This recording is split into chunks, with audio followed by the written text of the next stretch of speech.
Olá pessoal que acompanha Biografias, estamos aqui para mais um Papo Empreendedor e eu gosto de dizer que são aquelas conversas que nos dão orgulho de ser brasileiros.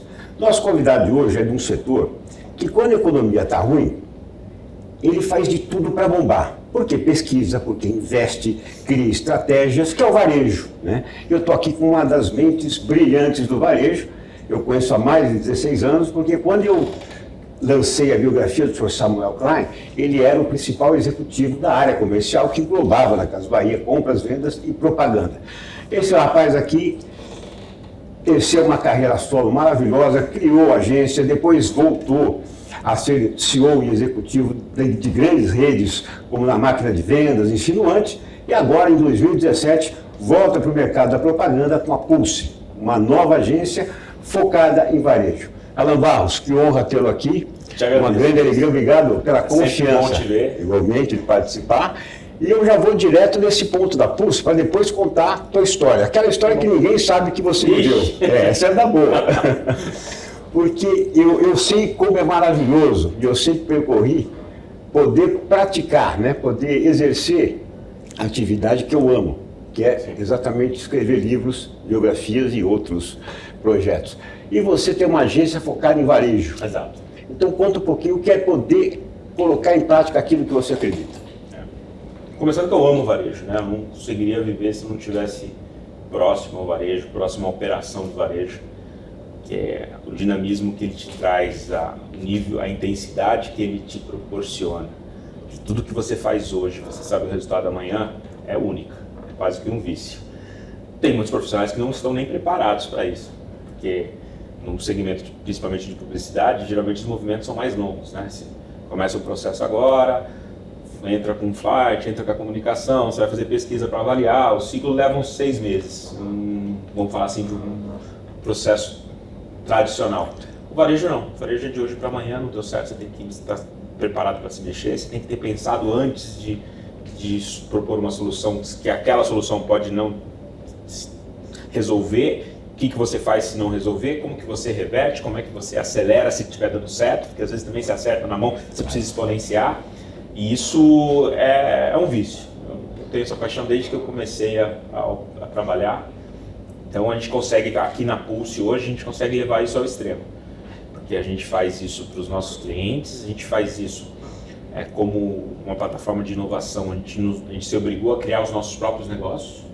Então hoje a gente tem uma startup no segmento de e-commerce de imóveis, que é uma das minhas escolas, que é o eHouse. Então a gente só não pensa na ponta da comunicação que eu falo, né? A gente pensa muito mais no negócio. A comunicação é o último dos serviços que a gente faz, porque a gente entra no planejamento estratégico do negócio antes, a ponto de criar o nosso próprio negócio. Você conhece o core business do cliente. Exato, porque se você tem coragem eu falo muito isso, né? Tem muito publicitário que só trabalhou a ponta do negócio, então ele não sabe o que quer tomar risco, sem dúvida, não sabe o que quer lançar um negócio novo.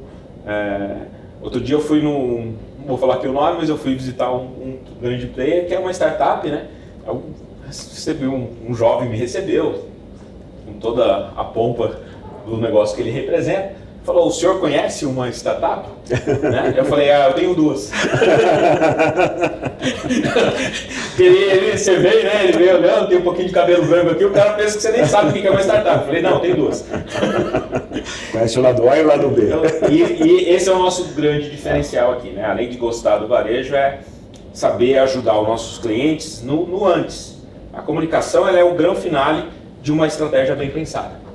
É a criatividade mesmo, né? Exatamente. É a hora que você acelera um processo. Agora, não há aceleração que resolva, eu sempre falo, o varejo é sobre multiplicação.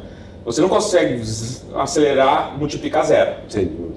Então, se a estratégia aqui não for boa, claro, você não vai conseguir multiplicar nada. Você tem que conhecer. Então, a estratégia tem que ser boa, porque daí você, através da comunicação você multiplica algo muito forte.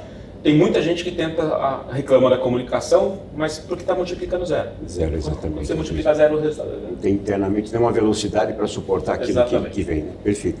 Alan, obviamente que a gente conhece, né, toda a tua história, a trajetória, e vai contar um pouco dela aqui no varejo, mas da onde veio o Alan Barros, né? Como é que era essa casa? Tinha já uma trajetória, um histórico de varejo na sua família? Eu costumo falar que minha mãe teve a coragem de ter 8 filhos. Uau. E eu fui o penúltimo. O penúltimo é o mais ferrado de todos. Ele não é nem um caçula que recebe a atenção da mãe. Eu só era o penúltimo. Eu recebia tudo que sobrava dos meus outros irmãos. A atenção era para caçula. E eu tinha ainda 2 cachorros antes de mim. Então, isso me fez, desde muito cedo, ter que aprender a lutar por tudo que eu sempre quis, né? Porque eu não tive nada de mão beijada. Não reclamo, porque sempre foi um aprendizado incrível na minha vida. Mas eu fui muito independente muito cedo. Desde os 14 anos eu trabalho para fora. Fui office boy com 14 anos, foi quando o bicho da comunicação me pegou, porque eu era office boy de um jornal diário. E eu trabalhava de office boy e sempre que sobrava tempo eu ia pro pessoal da redação, como curioso. Na redação começava a ver aqueles anúncios sendo feitos. Aí fui descobrir que era tudo feito à mão e era o começo da computação. Aí eu fui um dos primeiros a fazer curso de edição gráfica, computação gráfica para publicidade. E foi aí que eu entrei nesse negócio. Mesmo, em Mogi das Cruzes. Em Mogi das Cruzes, puxa vida. Olha, eu fiz uma biografia de um grande empresário brasileiro, que é o Júlio Simões. Sim, Júlio Simões. Conheço bem o filho, não conheci o seu Júlio, conheci bem o Fernando Simões. Fernando, então eu ia entregar, eu era office boy do jornal, eu ia entregar nota na Júlio Simões. Nossa. Eu tinha que atravessar a cidade, porque a sede da Júlio Simões ficava num bairro um pouco distante. Exatamente. Pras Cubas, se eu não me engano. É isso aí. E eu ia lá, pegava o ônibus e ia entregar nota fiscal lá na Júlio Simões. Que bacana. Puxa, então, Mogi é uma terra de grandes empreendedores. Está provado. Neymar é de Mogi. Neymar é Mogi. Muito bem. Bom, esse menino começou a viver esse mundo, né, da comunicação e tudo mais. Agora precisa de uma oportunidade, né? Sim. Quem é que enxergou que talento em você? Foi o meu primeiro grande professor, o Nasser Fares, fundador, um dos filhos do fundador da Marabras. Eu fazia aqueles tabloides, né? Como eu entrei nessa coisa da comunicação digital, digitalizada, computação gráfica, eu fui um dos primeiros no mercado a fazer aqueles tabloides de forma totalmente eletrônica, totalmente digital, e eu prestava serviço para pequenas redes de varejo. Ainda morando em Mogi, eu prestava isso para as empresas de São Paulo. E foi assim que eu conheci o Nasser. Ele muito rápido, muito ágil, falou: vem cá, você vem trabalhar só, em vez de ficar trabalhando para várias redes, vem trabalhar só para mim. E foi onde eu entendi de verdade o que é o varejo. Então você estava falando em que ano? A Marabras foi em 93. Tinha acabado de me formar, estava com 18 anos. E parei de prestar esse serviço para várias redes e foi ficar fixo na Marabras. A Marabras na época acho que tinha umas 10, 11 lojas no máximo, 10 lojas no máximo. E foi a minha grande escola. Porque lá eu tive a oportunidade que poucos profissionais têm na carreira. Eu vivenciei todas as áreas do varejo. Porque eu peguei o ápice do crescimento da empresa. Então tinha momento que eu estava ajudando o Nasser na parte de desenvolvimento de sistema. Eu entendi a importância do desenvolvimento de sistema do varejo. Depois a construção do primeiro grande depósito. Toda a parte de logística, de ter um endereçamento. Era uma novidade absurda você ter endereçamento através de código de barras. Nenhum centro de distribuição no Brasil tinha aquilo, a gente já estava querendo fazer. Então, participei do desenvolvimento disso, uma forte expansão. Saí de 10 lojas para 100 lojas em muito pouco tempo, uma empresa regional lutando contra gigantes na época. Tinha empresas tradicionalíssimas no segmento moveleiro em São Paulo, Fábrica de Móveis Brasil, Show de Cozinha, Brasimac, Taurus, Columbus Móveis, né? Tinha todos esses concorrentes, a gente tendo que brigar com esses concorrentes que eram menores, mas ao mesmo tempo, comparado com a gente, eram gigantes, e eu tinha os gigantes da época, sim, que eram Casas Bahia, Ponto Frio, Buri, Arapuã, que eram os grandes. Era uma guerra o varejo. Hoje eu brinco, tem gente que fala: pô, mas é muito difícil lidar com o varejo. Vocês não sabem o que é difícil. Vocês não sabem o que é difícil, que é ter 10, 15 concorrentes brigando pelo mesmo consumidor todos os dias. O varejo hoje, querendo ou não, deu uma consolidada, né? Então ele tem a sua complexidade, tem a sua dificuldade, mas não é tão difícil quanto era na década de 90, que você tinha muitos players brigando pelo mesmo espaço. E foi a minha grande escola. Eu fiquei de 93 a 2000 lá. Foi incrível. Eu agradeço sempre ao Nasser, a gente ainda é amigo. Sempre que eu tenho a oportunidade de falar com ele, eu agradeço ele, porque valeu umas 10 faculdades. Não, com certeza. Isso é importante, que você passa para quem nos acompanha, porque muitas vezes você está numa empresa, Não, faz isso, faz aquilo que foge, né, da sua atividade. Então, alguns acham isso um saco, né? A geração de hoje é impressionante. Qualquer pressão que você põe diferente, ele já dispara. Eu falo isso muito para... Tem bastante jovens aqui na agência. Eu falo isso demais. Vocês precisam solidificar o território de vocês. Vocês precisam ficar mais tempo na empresa. É uma rotatividade muito grande. Tem um charme nisso, de você conhecer muita coisa nova, mas você também não aprende. Eu sinto que fica num ambiente muito superficial. A tecnologia foi muito boa, né? A internet foi muito boa porque trouxe muita informação. Mas se você não tiver cuidado, você fica num nível muito superficial de tudo. Você fala de muita coisa, mas num nível muito superficial. Eu vejo isso como um problema para o futuro. Porque as pessoas estão... É difícil você encontrar hoje um profissional que fala de profundidade de um assunto. Especialista não vira presidente de empresa, dificilmente, né? Geralmente é o generalista e, obviamente, ele vai buscar os melhores especialistas para os departamentos. Exatamente. Então, um importante recado que passa aqui. Bom, você contou que até 2000 você teve, né, na Marabras. Daí em diante, qual foi a proposta? Eu saí da Marabras logo que eu me separei. Tinha me separado no meu primeiro casamento, eu casei muito cedo, casei com 21 anos. Eu queria mudar de área, sabe? Quando você tem... Estava 26 anos, queria me separar, e aí recebi um convite do Luiz Carlos, da Insinuante, que é um cara fantástico. Ele me ligou um dia, foi muito engraçado isso. Ele me ligou, era um sábado, nunca esqueço. Tudo bem, sotaque característico do baiano, que eu adoro. Quero te conhecer, uma indústria me indicou, falou que você conhece muito sobre imóveis, o Nordeste vai passar pelo apagão. Eu vivo de vender eletrodoméstico, eu preciso vender móveis, porque eletrodoméstico não vai vender, e me indicaram você, eu preciso falar com você. Tá bom, prazer em te conhecer, vamos marcar. Ele falou, não, você não está entendendo, eu peguei um avião, eu estou em São Paulo, eu vim em São Paulo para conversar com você.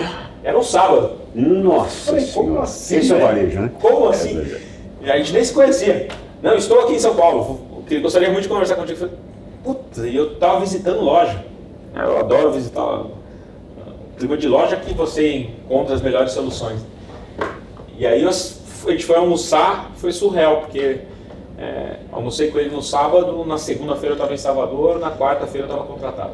Nossa, era uma mudança mesmo que você buscava, mudou de áreas, de tudo. Passei lá quase um ano, na verdade foi 1 ano e 2 meses. E foi incrível, porque além de viver o desafio do apagão, que foi um desafio, quem passou por essa fase, do dia para a noite você ter a mídia inteira falando não compre refrigerador, porque ele gasta energia, não compre micro-ondas, porque ele gasta energia, não troque seu televisor, porque o novo vai gastar mais do que o... Imagina você ter a mídia falando isso, e você ter um negócio de eletrônico para fazer girar. Meia página contra o jornal. Você imagina. Então era um desafio gigante, ao mesmo tempo a solução passava pela minha experiência de imóveis. Então, consegui implementar algumas, não tudo que eu gostaria, óbvio, mas o pouco que a gente fez, o resultado foi muito grande e rápido e que chamou a atenção da Casa Bahia. Perfeito. Perfeito. Foi o trabalho da Insinuante, o que a gente estava fazendo na Insinuante, porque a Bahia, de certa forma, estava vendo o mesmo desafio do apagão. Foi o trabalho lá que me chamou a atenção. Até que um dia que eu recebo uma ligação do Saul, pai, que é um dos filhos do seu Samuel, com a mesma rapidez. A gente quer conversar contigo, você foi muito bem indicado por 3 pessoas diferentes, isso não é comum. O nome já estava rodando, né? A gente quer conversar contigo. E eu falei, tá bom, Saul, quando? Não, estou te esperando para almoçar aqui amanhã. Você vai almoçar comigo e com meu pai. Aí eu gelei nessa hora, porque não tem quem não goste do varejo que não idolatrasse o seu Samuel, né? A história dele, independente, eu era concorrente. Né? E aí foi incrível, acabou o almoço, o Samuel me chamou para a sala dele, tinha um bloquinho de papel assim, falou, muito bem, gostei muito do menino. O jeito que ele falava, tá aqui, ó, tem uma proposta de trabalho, tem um contrato aí para você. Eu falei, tá bom, Samuel, vou levar, vou dar uma olhada no final de semana, semana que vem eu te respondo. Não, você não está entendendo. Você não está entendendo, tem que dar a resposta agora. Nossa, vale pra já. Tem que dar a resposta agora para Samuel. Eu falei, como assim, Samuel? Agora, tem que dar a resposta. Meu Deus, olha, é como o Pelé falava assim, olha, você vai jogar no Santos, é né? isso, é isso. Meu Deus Tanto do que eu não céu. tive como falar, não. No final de 2006, a gente ia ter uma grande reformulação no modelo de gestão da Bahia, com a chegada do Rafael, filho do Michel,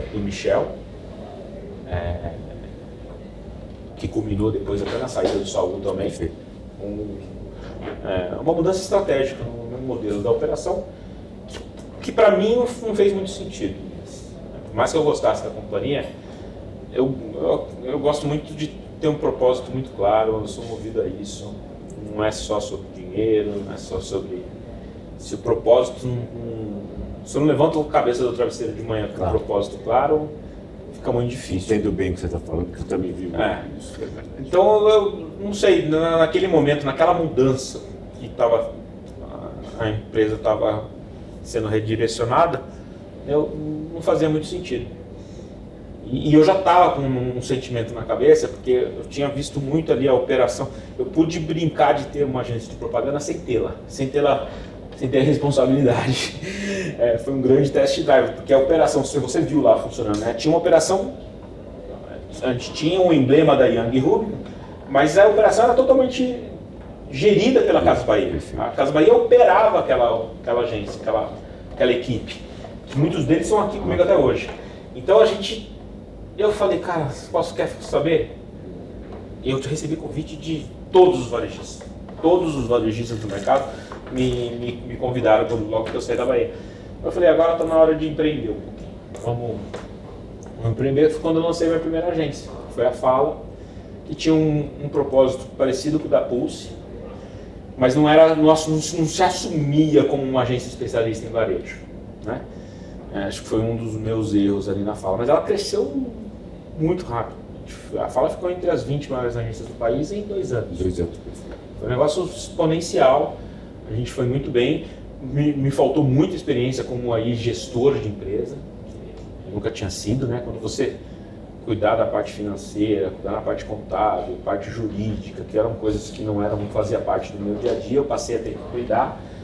Isso foi um aprendizado. Eu aprendi que eu não sei fazer isso. Não é meu skill fazer isso, sou muito mais da área comercial. Mas foi muito bom.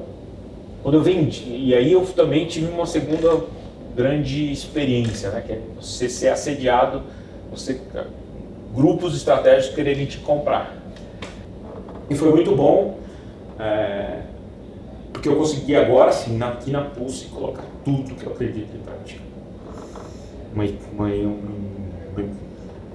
empresa de negócio, uma empresa que também sabe fazer comunicação, que tem como principal área a área de estratégia, uma área criativa que está aqui para prestar serviço para a área de estratégia. E geralmente as agências de comunicação, a criatividade é soberana. Não é que a gente não é criativo aqui, mas criatividade também sem foco no negócio também não serve. Aqui tudo que a gente faz criativamente tem um foco estratégico muito grande, numa operação com sócio que é maravilhoso, que é o Grupo Articano, Roberto Medina, Rodolfo Medina, que é um grupo que sabe extrair o máximo dos talentos, porque ele me subsidia onde? Onde eu não quero tomar meu tempo. Então o RH é ele que administra, o financeiro é ele que administra, o contábil é ele que administra, o jurídico é ele que administra. Então ele limpa o terreno para mim fazer o que eu sei fazer de melhor, que é estar com os clientes, pensar a vida dos clientes. Então a agência fica muito leve, que é o meu sonho. É a parceria estratégica ideal, com pessoas de um caráter assim impressionante. Tem um dos sócios, o Lionel, que cuida da parte financeira, é um cara que sempre que eu tenho a chance de conversar e estar com ele, é sempre um aprendizado. A gente se respeita muito. E é incrível. O que está acontecendo aqui na Pulse eu costumo falar que é o ápice de tudo que eu aprendi nesses 25 anos de mercado. Bom, você lembrou muito bem, né?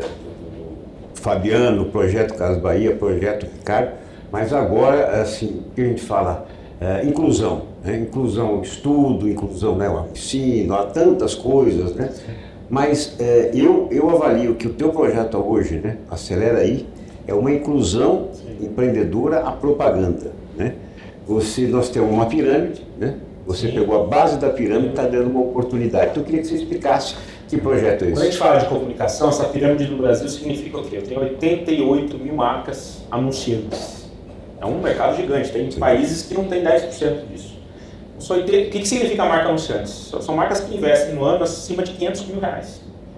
Né? Eu estou abaixo disso, tem muito mais marcas, mas não tem investimento consistente de 500 mil por ano. Só que as grandes agências brasileiras, elas trabalham só 2.500 clientes aqui em cima. São os investidores de acima de 20 milhões. E aí tem 84 mil marcas aqui embaixo, que são marcas regionais, são marcas que têm uma força incrível, mas também local. São marcas que estão prontas para crescer, mas para dar o próximo passo tem uma complexidade gigante.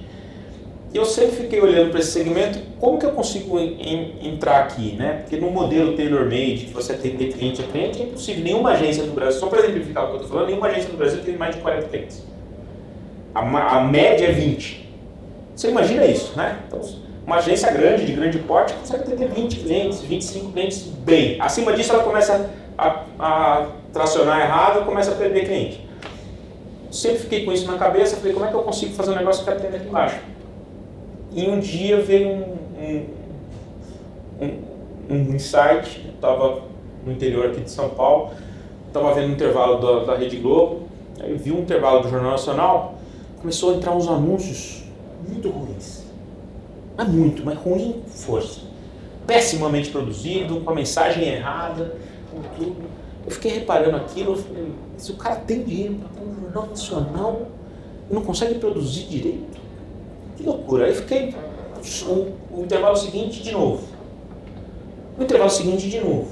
Aí fiquei reparando na hora da novela a mesma coisa. Vários anunciantes locais com uma produção não tão adequada para estar ali na Globo. Então deu um choque isso na minha cabeça. E aí eu fui estudar esses 88 mil e eu percebi o seguinte: esse comerciante, esse cara de negócio, seja o ramo dele, ele sabe que a mídia é importante, ele sabe que a mídia dá um resultado para ele, mas ele não tem dinheiro para fazer as duas coisas. Ou ele investe na mídia, ou ele produz direito. Se ele produz direito, contrata uma celebridade, ele não sobra dinheiro para a mídia.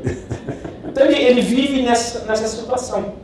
O digital, de certa forma, resolveu um pouco isso. Porque daí você faz uma foto ali caseira com o seu celular mesmo, não sei o quê, você focava, não precisa de uma grande agência para pensar um negócio para você. E aí o digital começou a comer esse dinheiro, mas eu não vejo o digital, com todo respeito às ações digitais, rocket.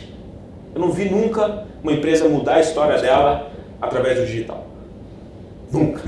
Não existe case. Falar assim, não, essa empresa aqui cresceu, né? Tem grandes empresas que nasceram digitais que hoje estão na televisão, como o iFood, o Uber. Elas dão uma porrada depois que vão para o off. É isso. E aí eu comecei a juntar esses dados e falei, vem cá, só que esse cara que faz a campanha de carro aqui, multimarcas, é igual, tem um cara desse igual em cada cidade do país. Se eu chamo uma celebridade, pré-produzo essa campanha e vendo ela fracionada, que cada concessionária multimarcas do país vai pagar um pedacinho dessa produção gigante, porque eu vou vender ela 200 vezes pelo país. Que é a famosa economia compartilhada, né? Que é que todo mundo, os grandes negócios do mundo são feitos baseados nesse raciocínio da economia compartilhada. Todo mundo falou que eu era maluco, que não ia dar certo. É uma cooperativa. Entre aspas. É uma cooperativa que eu tomo risco. Claro. Porque eu vou para o estúdio, eu chamo a celebridade, Rodrigo fala, vem cá, tem essa ideia maluca aqui, você vai gravar 1000 roteiros comigo. É a primeira vez que eu estava no jantar com ele, eu falei, você é maluco. Não, vai ser assim. Eu terminei de falar, Alan, quero ser seu sócio.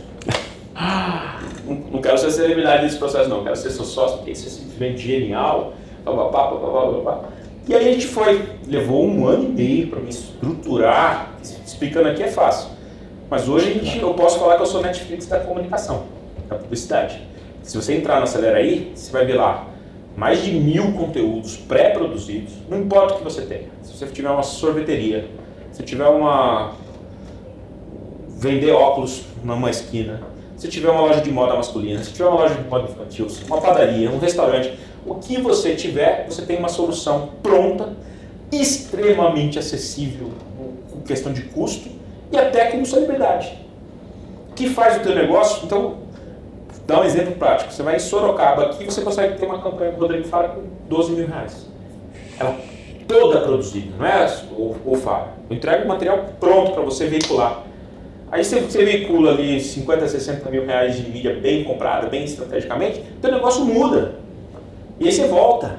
E aí você vai fazer mais, e aí o teu negócio vai mudar mais. Então, de certa forma, é um acesso democrático ao que eu fiz para a Bahia lá em 2000. Então, o Acelera aí tem esse raciocínio. Trazer a possibilidade de marcas pequenas a ter grandes campanhas, pensamento estratégico estruturado, voltado à venda, com ou sem celebridade, porque eu tenho campanhas sem celebridades também, com custos absurdamente acessíveis. Então, a gente está muito feliz, é a menina dos olhos hoje, porque eu vejo o que eu tenho de áudio de cliente do Nordeste, bem pequenos, imagino, que ligando, agradecendo. Eu não acredito que isso está acontecendo, que isso existe. E é para vender, né? É todo foco de venda. E a principal atribuição que eu vejo é a seguinte: o cara renova.